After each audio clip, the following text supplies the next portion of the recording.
Cerca Teleeuropa sul tuo Play Store o Apple Store e scarica la nostra app. Teleeuropa Network ti segue ovunque. Disponibile per tutti gli utenti Android e Apple. Ti aspettiamo.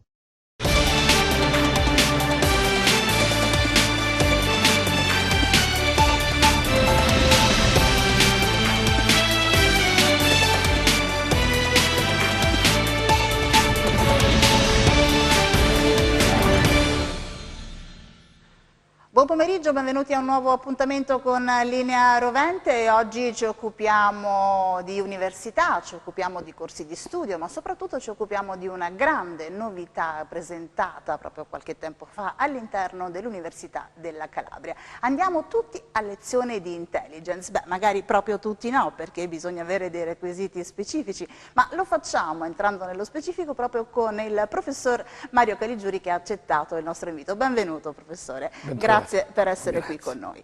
E quindi a lezione di intelligence, una evoluzione di quello che è stato il suo progetto che già da qualche anno lei sta portando avanti con estremo successo, è partito inizialmente come master di intelligence, adesso invece all'interno dell'Università della Calabria diventa un vero e proprio corso di laurea magistrale in intelligence, un bel risultato. È un bel risultato che premia l'impegno di tutta l'università, del nostro rettore, di 3 dipartimenti. Il Dipartimento di Lingue e Scienze dell'Educazione, il Dipartimento di Economia e il Dipartimento di Ingegneria Meccanica che si sono messi insieme per creare questo innovativo corso di studi in Italia che è dedicato all'intelligence e all'analisi del rischio per creare delle figure professionali che sono altamente richieste dal mercato. Entriamo già nello specifico di queste figure professionali, perché molti si chiedono, ma uno che esce da questo corso di laurea, poi cosa va a fare, che titolo esibisce e quale mercato si apre? Prima di tutto bisogna capire che scuole e università sono storicamente nel nostro paese staccate assai dal mondo del lavoro e non a caso gli indici di disoccupazione dimostrano non l'assenza di persone disposte a lavorare con dei titoli di studio, ma spesso l'assenza di professionalità specifiche in determinati settori. Noi dobbiamo comprendere che oggi l'economia è basata essenzialmente sulle informazioni.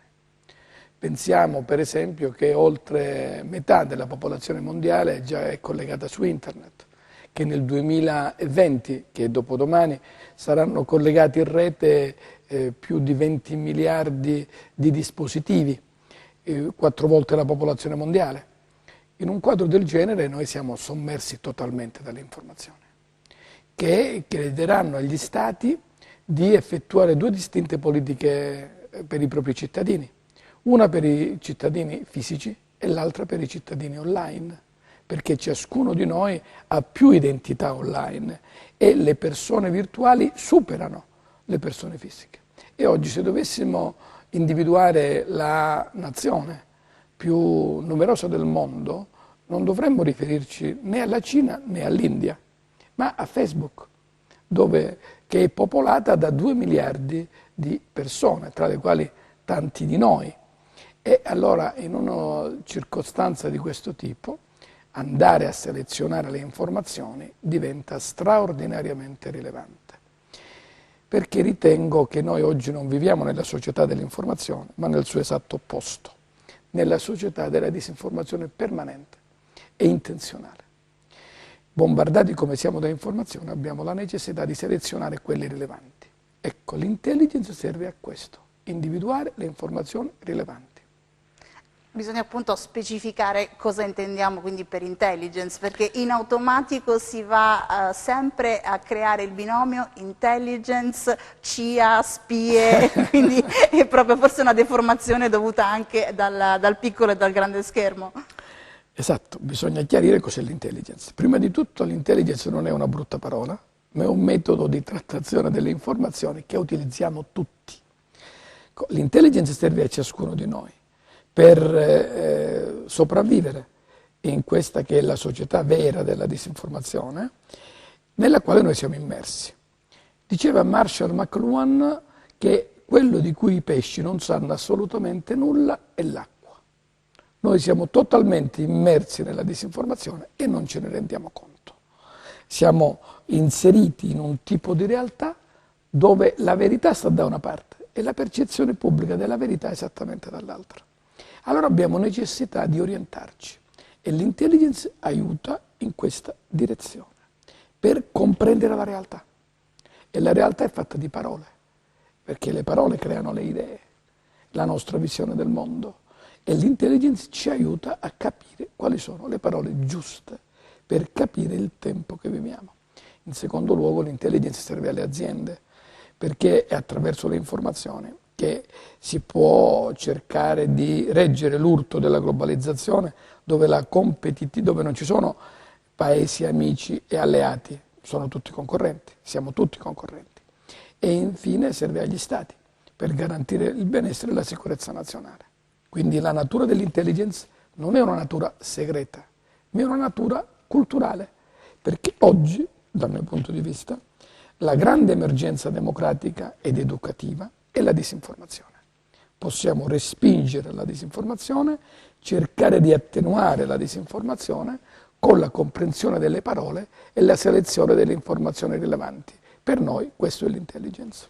In tutto questo scenario le fake news di cui tanto si parla, come si inseriscono e come vengono trattate?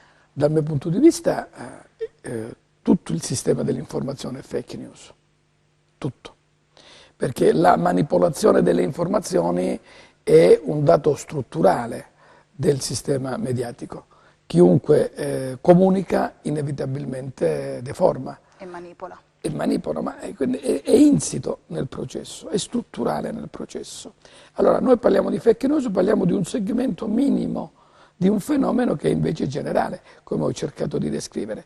Per cui se noi pensiamo che oggi nel mondo, e anche in Italia, le professioni, alcune delle professioni più promettenti sono collegate ai data scientist, ai data analyst, cioè agli scienziati dei dati, cioè coloro i quali, avendo delle competenze multidisciplinari che spaziano dalla linguistica alla statistica, dall'informatica alla giurisprudenza, riescono proprio a individuare quelle che sono le notizie che ci fanno comprendere la realtà. C'è stato un boom di richieste rispetto a questa laurea magistrale? Sì, abbiamo avuto più del doppio dei posti messi a concorso, con domande che sono pervenute da tutta l'Italia, questo ci ha fatto molto piacere, e gli studenti, le lezioni sono iniziate il 1° di ottobre, seguono con grande attenzione le lezioni che vengono svolte. Possiamo dare anche qualche indirizzo rispetto a quelle che sono, qual è l'offerta formativa di questo corso? Ci sono discipline diverse, perché l'intelligence dal nostro punto di vista è un punto di incontro di scienze differenti, per cui noi studiamo comunicazione, studiamo pedagogia, studiamo statistica, studiamo economia, studiamo filosofia, studiamo diritto, studiamo storia, quindi una serie di discipline che sono tutte importanti e che ci fanno capire dove sta andando il mondo. Un'applicazione poi di queste materie e di questa laurea specifica, che diceva giustamente lei, può essere utilizzata sia in ambito pubblico che in ambito privato? Certamente, in ambito privato le aziende hanno necessità di figure che siano in grado di selezionare le informazioni, così come anche la pubblica amministrazione, che è una grande produttrice di informazioni, che ha difficoltà però a inviare quelle giuste nel modo giusto, nel formato giusto, e ci sono poi grandi problemi di archiviazione delle informazioni. Tutti questi aspetti richiedono delle professionalità e competenze specifiche che non sono assolutamente sul mercato e che vanno costruite per tentativi e sperimentazione, e noi ci stiamo provando. Nell'anno in cui l'Unical festeggia i suoi 50 anni parte con questo corso che non si può neanche più definire sperimentale, perché appunto è praticamente l'evoluzione naturale di quello che è stato finora il Master di Intelligence, tutto figlio poi della sua lungimiranza, lei che da sempre si è occupato di comunicazione. Infatti il mio interesse per l'intelligence deriva dal mio studio scientifico sulla comunicazione pubblica, perché andando a studiare la comunicazione istituzionale più distante dal cittadino, che è la comunicazione dell'Unione Europea, mi sono imbattuto in due circostanze. La prima era quella delle lobby, dei gruppi di pressione, i gruppi di interesse, quindi tutto l'aspetto relativo ai cosiddetti poteri occulti, alla presenza di organizzazioni all'interno dello Stato che rappresentano gruppi di interesse. E poi l'altro aspetto era la vicenda di Echelon, cioè il sistema di intercettazioni satellitari che era stato istituito durante la Guerra Fredda dal Regno Unito e dagli Stati Uniti d'America, poi allargato successivamente all'Australia, al Canada e alla Nuova Zelanda, che originariamente doveva intercettare, attraverso le parole chiave, le comunicazioni che si svolgevano oltre cortina. Caduto il muro di Berlino nel 1989, questa rete di intercettazione è rimasta in piedi.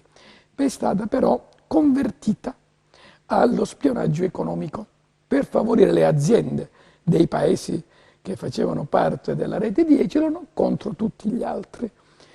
Quando è emersa questa vicenda c'è stato un dibattito al Parlamento europeo e allora leggendo gli atti del Parlamento europeo, riflettendo sul tema del potere occulto, ho incentrato il mio corso di comunicazione pubblica relativamente alla comunicazione dello Stato più riservata rispetto al cittadino, che è la comunicazione che fanno i servizi di intelligence. E all'inizio l'ho esaminata rispetto a come comunicano i servizi, poi ho compreso che la cosa più importante è come raccolgono le informazioni. E da qui poi abbiamo sviluppato, grazie alla Presidente Cossiga soprattutto, prima una collana di studi con la Rubettino Editore, pubblicando dei libri molto interessanti, oggi praticamente introvabili, l'Abbecedario, scritto da Francesco Cossiga e firmato da lui con la parola dilettante, nel senso che l'aveva scritto per diletto. E poi Robert David Steele, che è un analista della CIA, che aveva capito in anticipo che di fronte a un attacco asimmetrico le strutture di intelligence avrebbero fallito. È quello che poi successe l'11 settembre del 2001. Quindi anche in quel caso c'è stata una certa lungimiranza rispetto a dei gap che andavano colmati. Tornando al discorso del corso di laurea qui all'Unical, c'erano e ci sono dei requisiti specifici che consentono di presentare la domanda di accesso? In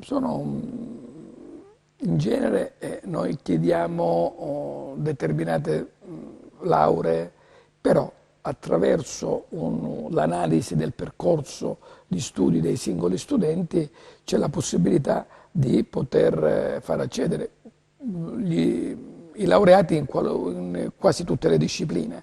Quindi questo è già un discorso molto interessante, tant'è vero che noi già nel master che abbiamo avviato nel 2007 e abbiamo consentito e consentiamo anche nella edizione odierna, che è l'8ª e che le cui domande scadranno il 30 di ottobre, abbiamo dato la possibilità di partecipare ai laureati in qualunque tipo di disciplina, appunto per le ragioni che abbiamo cercato di spiegare, perché l'intelligence è un punto di incontro di saperi molteplici e diversi, che a volte sembrano opposti. Pensiamo per esempio che oggi il Mossad sta assumendo contemporaneamente, il Mossad è il servizio segreto israeliano, il potentissimo, efficientissimo servizio segreto israeliano. Considerato uno dei migliori al mondo, se non sbaglio. Per forza, l'Israele è in condizione di guerra permanente ogni giorno da decenni e quindi avere le informazioni per tempo significa poter distinguere tra la vita e la morte. E il Mossad sta assumendo contemporaneamente hacker per raccogliere le informazioni attraverso la rete nei modi meno ortodossi possibile e insieme laureati in filosofia, perché queste informazioni vanno contestualizzate, vanno analizzate. Tanto è vero che più aumenta lo sviluppo delle tecnologie, più sarà determinante il fattore umano, quindi l'intelligence. Perché quando noi parliamo di intelligence, per capire le cose dobbiamo partire appunto dalle parole. Intelligence deriva da intelligenza, e quindi ha a che fare con la logica, con la razionalità, con il pensiero. E intelligence deriva da interleggere, collegare, mettere insieme, unire. E quindi è una attività straordinariamente importante per la vita dell'uomo. Quando i nostri progenitori erano nelle caverne, la prima cosa che dovevano fare era raccogliere informazione dall'esterno per difendersi dai pericoli e per essere in grado di sopravvivere. E quindi vediamo che da allora si è sviluppata questa cultura della raccolta delle informazioni che è decisiva per la vita di ciascuno di noi. Esistono corsi e master analoghi a quelli che sono presenti adesso all'Unical in altri atenei d'Italia? Dopo di noi, dal 2007, sono sorte, dopo qualche anno, dei percorsi di studio collegati soprattutto con la cyber intelligence e alcuni anche con l'intelligence economica. Come taglio culturale simili al nostro non ce ne sono, così come corsi di laurea magistrali come quello che noi abbiamo avviato non ce ne sono, è il primo in Italia. Parliamo di unicità Sì. in questo senso. C'è la possibilità anche di avvicinarsi al mondo militare in questo senso con questa specialistica? Perché... Ci sono in parte, perché ci sono i corsi laurea specifici che sono quelli della scienza della difesa, e poi l'idea che noi abbiamo dell'intelligence è un'idea che questo tipo di attività non è esclusiva del mondo militare. Glielo chiedevo perché magari i telespettatori in questo momento, i ragazzi magari più giovani che sono in procinto di laurearsi e magari pensare a uno sbocco lavorativo, possono avere anche delle ambizioni di carattere militare, quindi forse è il caso di specificare bene certo. Quelle che possono essere per le forze di polizia l'attività di intelligence è fondamentale anche per le forze militari, però ovviamente si richiedono percorsi diversi. Il nostro, diciamo, è un investimento culturale sull'intelligence che è utile per aprire tante strade, per delineare tante opportunità. Se dovessi fare un resoconto di quello che sono queste edizioni del Master in Intelligence che abbiamo svolto dal 2007 ad oggi, potrei puntualizzare per esempio 3 risultati. Il primo è quello che i lavori di tesi sono lavori di tesi molto avanzati. Per esempio abbiamo svolto durante gli anni dei corsi di tesi relativi all'impatto di un eventuale partito islamico nel sistema politico italiano, oppure tanti anni fa, e il relatore era Paolo Savona, l'impatto in Italia dell'eventuale uscita dall'euro. Oppure anche lì antesignano comunque rispetto a quello che poteva essere una situazione che poteva profilarsi. Tanti anni fa. Allora, poi così come analisi comparative su come vengono assunti, individuati gli operatori delle agenzie di intelligence nel resto del mondo e come avviene nel nostro paese, che recentemente si è aperto anche alle università. Decine di laureati sono stati scelti direttamente nelle università del nostro paese, in prevalenza in quelle del centro-nord, in materie relative all'informatica, quindi a tutto il mondo della cyber security. Poi un risultato importante sulle tesi è quello che per esempio sono state messe insieme 4 diverse tesi elaborate da funzionari delle Camere di Commercio calabresi, che poi sono diventate un progetto coordinato dalla Camera di Commercio di Crotone, che è diventato il progetto Insider, che è diventato un caso di scuola pluripremiato a livello nazionale ed europeo sulla circolazione delle informazioni economiche in possesso delle Camere di Commercio per prevenire e contrastare la criminalità organizzata. Un altro risultato a cui noi teniamo molto è quello che il nostro master è frequentato da studenti praticamente da tutta l'Italia e anche dall'estero. C'è stato uno studente spagnolo che ha frequentato l'edizione 2009-2010 e che poi è diventato il primo dottore di ricerca in intelligence d'Europa in un progetto scientifico che ha visto insieme l'Università di Catalogna e la LUISS in Italia, e l'anno scorso a luglio, prima dei noti eventi, abbiamo celebrato proprio la creazione, il perfezionamento di questo dottorato. E infine un altro elemento importante che mi piace ricordare è che un nostro giovanissimo docente, Pier Francesco Pili, che opera anche all'interno del nostro laboratorio sull'intelligence, che abbiamo costituito subito dopo il master, che abbiamo fatto tante altre cose. Ci sono infatti tante iniziative, poi tante costole che sono sorte, tante iniziative rispetto poi al master. Concludo questo dicendo che il dottore Pili è stato chiamato a ricoprire la cattedra di Intelligence Studies all'Università di Dublino, in Irlanda. Quindi è un prodotto delle nostre attività scientifiche in intelligence dell'Università della Calabria. Sicuramente, insomma, motivo di vanto a questo punto, non solo per lei che l'ha ideato e lo sta portando avanti con anche un po' di spirito di sacrificio, dobbiamo dirlo, perché le prende sicuramente tanto tempo, ma per tutti noi calabresi è motivo di vanto avere questo primato. È arrivato anche un altro primato, lo diciamo sempre per orgoglio di appartenenza per quanto riguarda l'Università della Calabria. Il dato Censis la pone al secondo posto, dietro soltanto l'Università di Perugia, quindi anche questo nell'ambito dei festeggiamenti dei 50 anni solleva ancora di più il morale per tutti gli appartenenti all'Unical. È molto importante, è un risultato significativo, perché l'Università della Calabria in 50 anni dalla sua istituzione ha svolto un ruolo di grande evoluzione sociale, perché ha consentito a tante famiglie, soprattutto di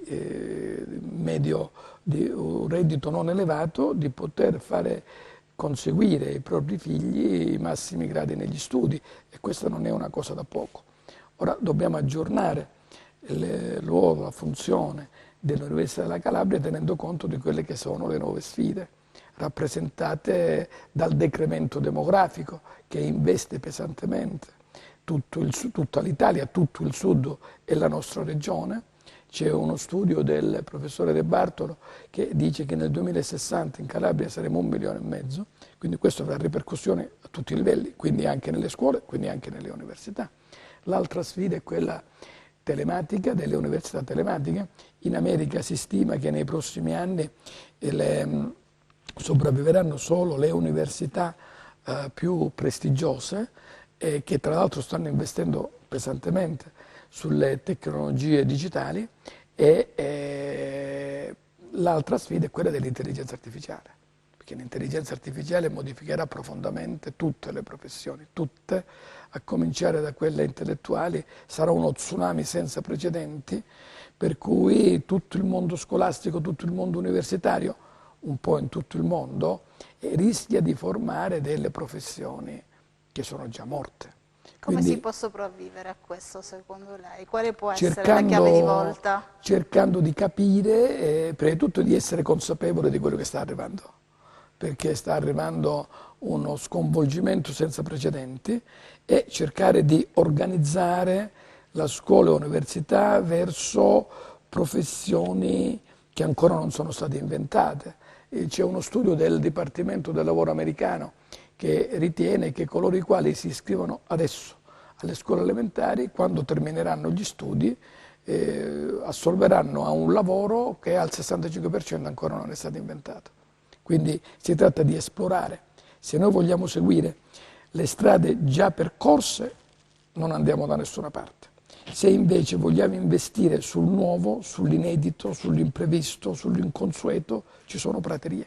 Quindi dobbiamo avere questa grande apertura mentale, tenendo conto che nei prossimi anni le macchine faranno molto lavoro dell'uomo, quindi noi dovremo impiegare il tempo libero, e le scuole dovrebbero educare a come utilizzare utilmente il tempo libero. C'è quindi necessità di riformare anche la scuola? Profondamente. Avremo questo coraggio secondo lei?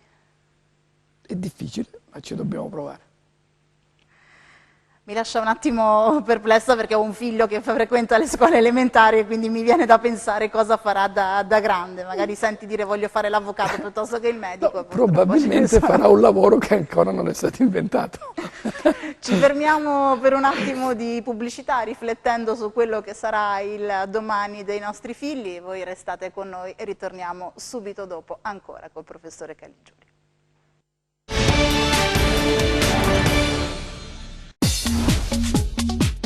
Cerca Teleeuropa sul tuo Play Store o Apple Store e scarica la nostra app. Teleeuropa Network ti segue ovunque. Disponibile per tutti gli utenti Android e Apple. Ti aspettiamo.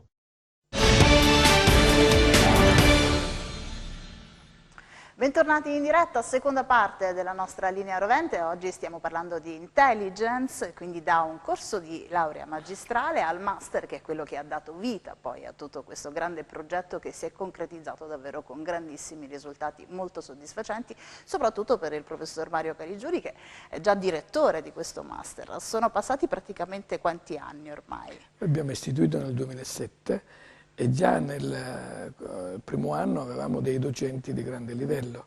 Nel corpo docente c'era l'attuale capo dello Stato, Sergio Mattarella, l'attuale capo della Polizia, Franco Gabrielli, poi abbiamo avuto e abbiamo docenti di grande prestigio, da direttori e ex direttori dei servizi, delle agenzie dei servizi, da Niccolò Polleri a Vittorio Stelo, a magistrati come Nicola Gratteri, Mario Spagnolo, Rosario Priore, a professori universitari come Giorgio Galli, Antonio Baldassarre, Alberto De Toni, che è l'attuale segretario della CRUI, la conferenza dei rettori delle università italiane, giornalisti come Lucio Caracciolo, direttore di Limes, o Andrea Cangini, che attualmente è senatore, e Paolo Messa, che è il direttore del Centro Studi Americani, e poi generali come Carlo Gian e Fabio Mini, direttori delle scuole, dei servizi, Paolo Scotto di Castelbianco, Mario Maccono,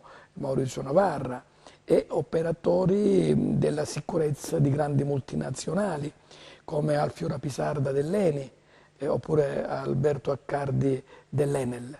E quindi un panel molto prestigioso che si arricchisce ogni anno di più. 2 anni fa il master è stato inaugurato da Marco Minniti, che allora era il sottosegretario di Stato con la delega alle informazioni per la sicurezza della Repubblica, l'anno scorso da Derek De Kerchove, l'allievo di Marshall McLuhan, e tra i docenti l'anno scorso per esempio c'è stato Eugenio Morozov, che è il grande fustigatore delle 5 sorelle della Silicon Valley. E poi quest'anno ecco, stavo per chiedere un'anticipazione. Parte di questi che ho già detto. E poi ci sarà Umberto Broccoli, che è il grande giornalista televisivo che in radio faceva Con parole mie, a cui abbiamo chiesto di fare proprio una specie di spettacolo sull'intelligence. E poi ci sarà Alessandro Barbero, che è uno dei più grandi storici italiani, e che sarà presente nelle nostre lezioni, e poi tanti altri che stiamo già definendo per redigere il programma per i nostri studenti. Entriamo nel vivo del master. Intanto ricordiamo il termine ultimo per le iscrizioni è fissato al 30 di ottobre. Il 30 di ottobre le domande possono essere effettuate tramite il sito dell'università www.unical.it. Possono partecipare tutti coloro i quali hanno conseguito una laurea quadriennale, cioè del vecchio ordinamento, o quinquennale, quindi magistrale, e in tutte le discipline, come dicevo, perché proprio la nostra idea è quella di integrare saperi, culture, competenze diverse. E poi sono previste attività di stage, con strutture pubbliche e private. Per esempio quest'anno gli stage sono stati effettuati presso l'ENI, nel servizio sicurezza dell'ENI, o presso NTT Data, la sezione italiana di questa grande multinazionale giapponese che proprio qui a Rende ha un punto di eccellenza mondiale, perché è uno dei 3 centri di ricerca a livello planetario dell'NTT Data, e poi anche con la ITC Sud dell'Università della Calabria, che è stata fondata dal professore Saccà, e poi anche col distretto della cyber security di Poste Italiane. Negli anni scorsi abbiamo avuto anche esperienze di questo tipo, anche perché noi abbiamo concentrato tutta la parte dei laboratori interamente alla cyber intelligence, perché gli scontri del futuro saranno scontri essenzialmente culturali ed economici. Si combatteranno sulla rete attraverso le informazioni, e quindi è evidente che capire di informazioni, trattare le informazioni, individuare le informazioni è una forma di legittima difesa. Assolutamente sì, e soprattutto saper utilizzare la rete, altrimenti si rischia di restare tagliati fuori. Certo, perché tutto quello che noi facciamo sulla rete resta in eterno. Noi siamo tutti collegati, ma in realtà siamo tutti controllati. Siamo in connessione con il mondo, ma in realtà siamo tutti sorvegliati. E allora vediamo che in una dimensione di questo tipo dobbiamo sviluppare una cultura della sicurezza che deve partire dalle scuole e capire che la sicurezza è un elemento fondamentale per la società, per la vita di ciascuno di noi, che investe tutti gli ambiti del sociale, dall'ambiente alle istituzioni, dalla scuola alla vita di ciascuno di noi, dalla salute all'agricoltura. Quindi vediamo che il concetto di sicurezza è un concetto molto ampio, e se poi definiamo la funzione dello Stato, lo Stato come compito principale ha quello di garantire la vita dei cittadini. Quindi il bene supremo, prioritario a tutti gli altri, è di garantire la sicurezza. Mi viene da pensare, proprio in questi giorni nuovamente si è tornato a parlare della violazione dei dati per quanto riguarda gli utenti di Facebook, e quindi tutto quello che sono anche le preoccupazioni di chi utilizza la rete. Lei che è un esperto in materia di comunicazione, di gestione di informazioni, di dati, come valuta quello che è successo con i tentativi di hackeraggio rispetto alla protezione dei dati di chi utilizza la rete? Io ho una certezza semplice ma incrollabile, nel senso che tutte le barriere che vengono erette per difendere la privacy dei dati su internet sono destinate inevitabilmente, prima o dopo, tutte a cadere, nel senso che la privacy è destinata a non esserci, a non esistere. Quindi dobbiamo anche entrare in questa logica. E allora, se noi siamo consapevoli di questo, dobbiamo sviluppare una cultura che sia alternativa a questo. Quando si dice, giustamente, che Google ci conosce meglio di nostra madre e che riesce a capire, a prevenire, ci sono algoritmi che prevengono i nostri desideri. Questa non è fantascienza, fantasia più scienza, ma è quello che ogni giorno si manifesta sulla rete. E sulla rete noi perdiamo tanto tempo. Non a caso c'è chi l'ha definita la rete un'arma di distrazione di massa. Quindi cosa noi possiamo attenderci dalle giovani generazioni se noi li mettiamo in condizione di non avere difese rispetto alla rete, se restano per ore intere davanti ai videogiochi, se la rete diventa l'elemento educativo più stringente, più penetrante, perché un bambino, un giovane sta per più tempo davanti al display e con più attenzione davanti al display, che trascorre più ore in questo modo che nel dialogo con i docenti e con i genitori. Quindi chi è che lo forma? Il genitore, la rete o la scuola? Chi? E vediamo, i dati sono questi. Così come diventa fondamentale capire che la rete non solo è lo strumento educativo prevalente, ma anche è lo strumento in cui si fa politica in maniera prevalente. E allora, di converso, ritorniamo all'intelligence, e lo strumento dell'intelligence ci aiuta a fronteggiare i pericoli dell'eccesso dell'informazione, che ha sostituito la censura. Prima la censura avveniva non vietando la diffusione delle informazioni. Adesso si ottiene l'identico effetto, se non peggiore, inondando le persone da informazioni irrilevanti. Quindi il vero potere starà nel sapere quali informazioni ignorare.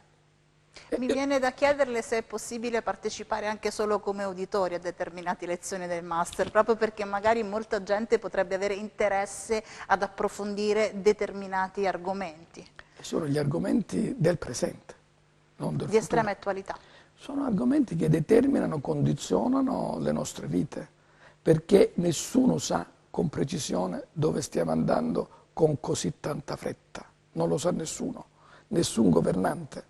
Tanto più che i sistemi di potere sono relativamente nelle istituzioni democratiche, ma i sistemi di potere si trovano essenzialmente negli ambiti economici e finanziari. Per cui ecco, un titolo come quello conseguito come Master di Intelligence può essere tranquillamente, diciamo, speso nell'ambito politico così quanto nell'ambito proprio finanziario ad altissimi livelli come consulente, perché consente di avere degli strumenti molto più affinati. Il commento più bello che ho ricevuto per quanto riguarda le attività formative del Master è quello quando una studentessa mi ha detto: questo è un master che apre la mente. E questo è diciamo, un complimento che mi ha fatto molto piacere. Continuo a pensare, al di là del fatto che ce l'ha spiegato ampiamente, il momento in cui le è venuta l'illuminazione e dire voglio fare questo, la prima persona a cui si è rivolto? Francesco Cossiga. È il Presidente emerito della Repubblica che, quando ho pubblicato un articolo sulla rivista dei servizi, che allora si chiamava Per aspera di verità, proprio incrociavo la comunicazione istituzionale con la comunicazione di intelligence, lui mi telefonò e mi disse: non sapevo che ti occupavi di queste cose, siamo in due in Italia. Perché lui riteneva che lo studio dell'intelligence fosse fino ad allora una materia riservata ai militari o alle forze di polizia, mentre la sua idea, che poi io sto cercando di portare avanti, è che l'intelligence è invece uno strumento per tutti. Master in Intelligence Laboratorio, una costola quindi del Master. In cosa consiste? L'abbiamo istituito l'anno dopo la prima edizione, nel 2008, con lo scopo di sviluppare, di fare diventare l'intelligence materia di studio all'interno dell'Accademia Italiana e poi anche per avere strumenti per contrastare la criminalità organizzata, perché nelle 3 università della nostra regione il tema dell''ndrangheta deve essere approfondito sotto tutti gli aspetti: economico, sociale, politico, giuridico, e quindi noi abbiamo cercato di dare una spinta in questa direzione, perché è fondamentale il contrasto alla criminalità e il problema dei problemi dal mio punto di vista. Quando noi parliamo di terrorismo, il terrorismo non è nulla rispetto alla pericolosità, alla pervasività della criminalità organizzata. Allora, tant'è vero che un operatore di intelligence, il capo dei servizi tedeschi, Eckhard Wertherbach, disse alla fine del 1900, disse il XXI secolo sarà distinto da una lotta senza quartiere tra stati legali e poteri criminali. Quindi è un elemento fondamentale.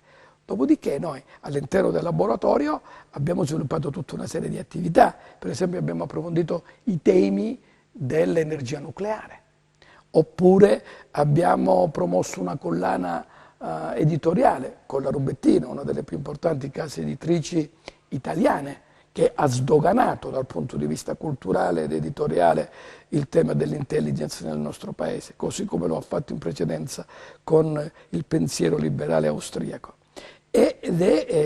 Molti libri abbiamo pubblicato, tra i quali voglio ricordare per esempio Intelligence 'ndrangheta, oppure La cultura della legalità, come lo Stato sta contrastando l''ndrangheta, poi Cossiga e l'intelligence, e poi recentemente Moro e l'intelligence, il senso dello Stato e le responsabilità del potere. Oggi, quest'anno, che ricorrono i 40 anni dell'uccisione di Aldo Moro da parte delle Brigate Rosse,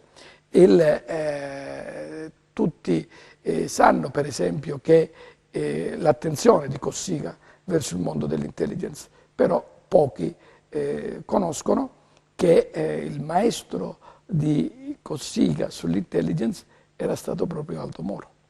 E quindi abbiamo questo libro molto bello che segue un convegno svolto l'anno scorso, al quale sono stati presenti anche Ciriaco De Mita e Luigi Zanda, che allora era il capogruppo del PD al Senato della Repubblica, ma invitato nella veste di segretario particolare di Cossiga, quando Cossiga era ministro degli interni durante il caso Moro, e abbiamo delineato proprio questi aspetti di come Moro fosse un grande uomo di intelligence, perché dal nostro punto di vista un vero uomo di Stato non può che essere un uomo di intelligence, cioè utilizzare le informazioni per garantire non solo la sicurezza dello Stato, ma anche per tutelare l'interesse nazionale, perché la raccolta delle informazioni dell'intelligence serve per garantire il futuro di tutti noi. Quindi definire l'interesse nazionale è il compito che hanno i politici responsabili,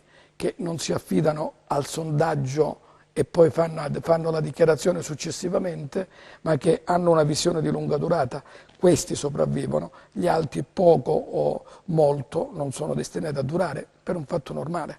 Ce lo spiega anche Moises Naim.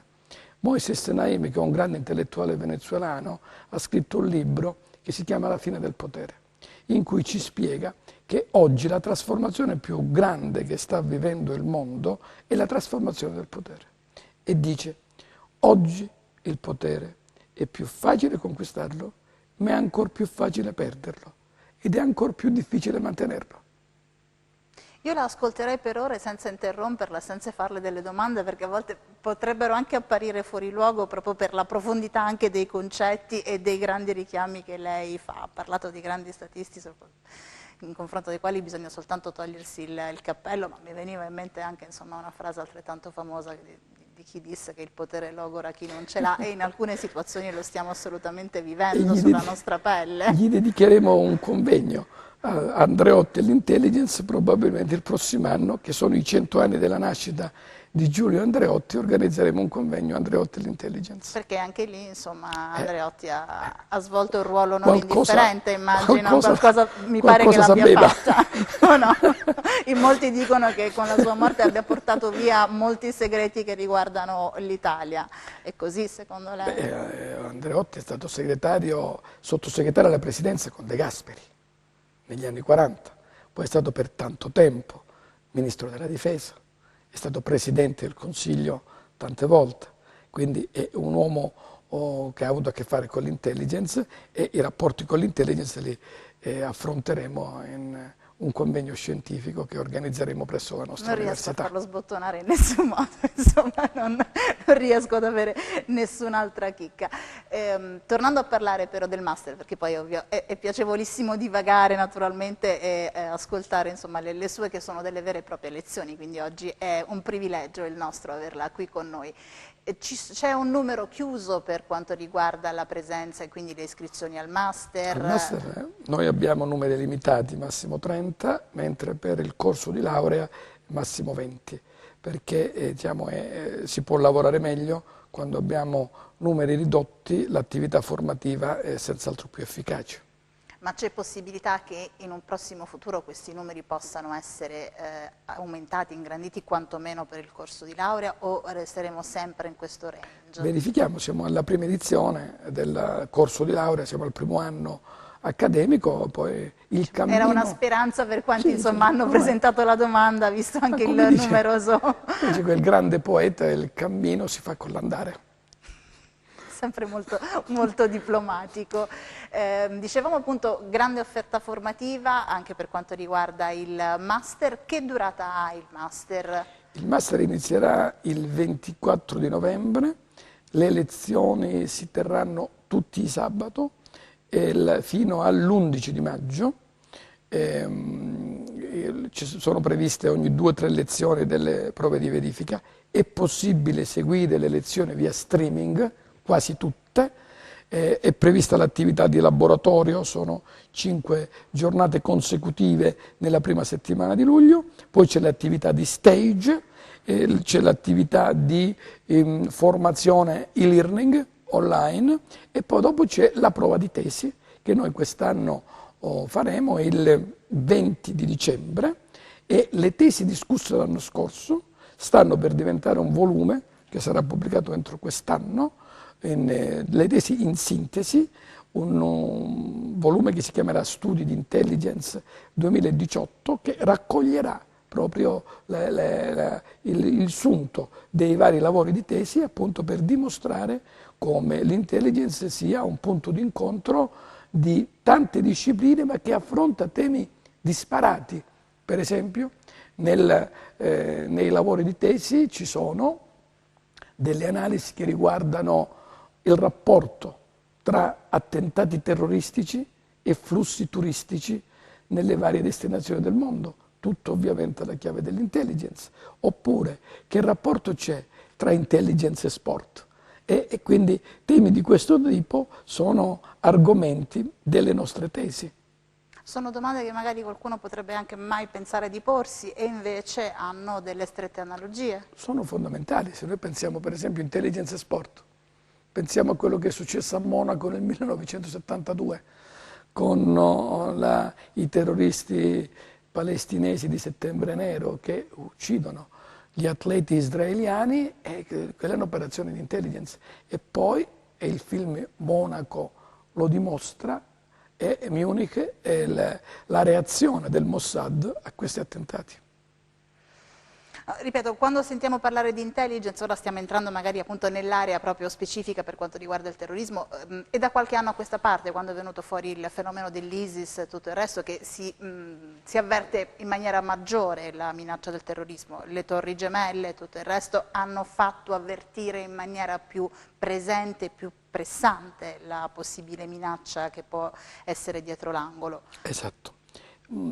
Io identifico personalmente in una data precisa questo cambio di paradigma, di comprensione dell'intelligence a livello internazionale ed è il 7 di gennaio del 2015, che è il giorno dell'attentato alla redazione parigina di Charlie Hebdo.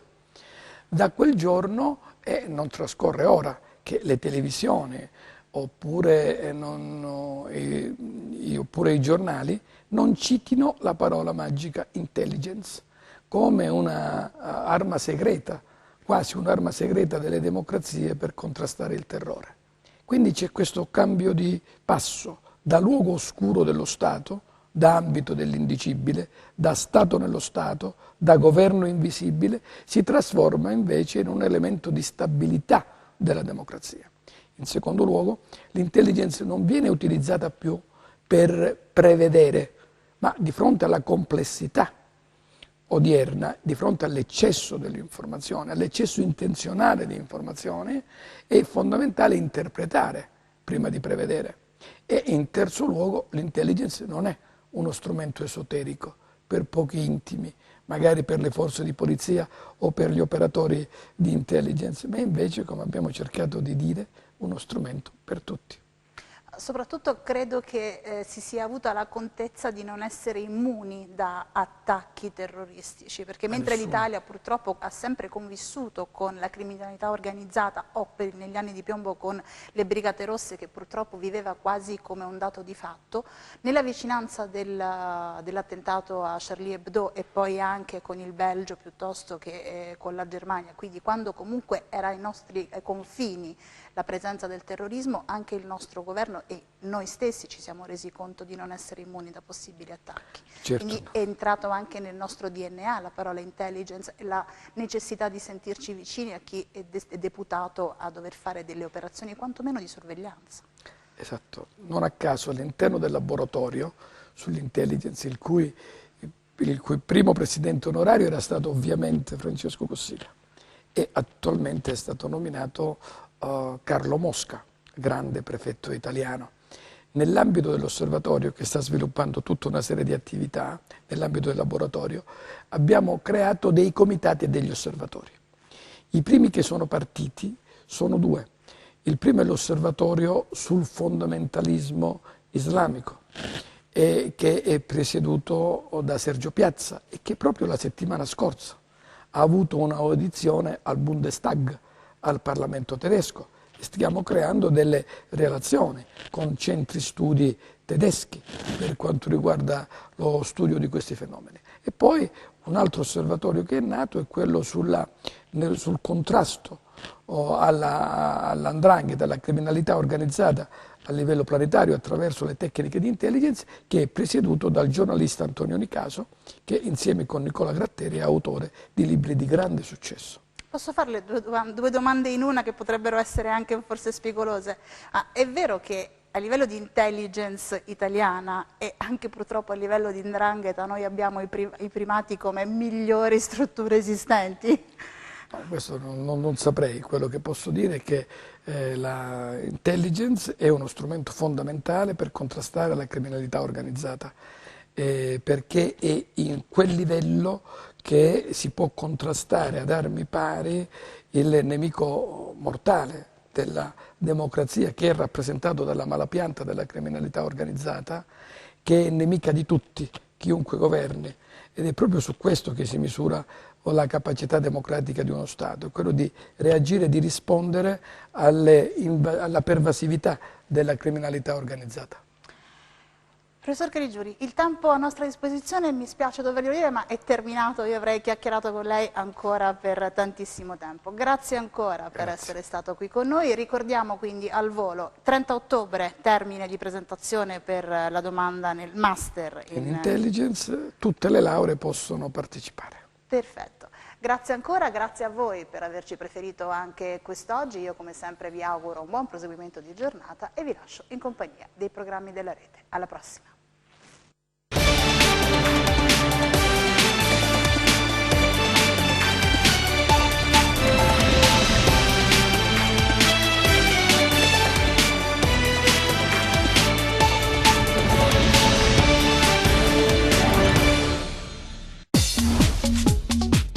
Cerca Teleeuropa sul tuo Play Store o Apple Store e scarica la nostra app.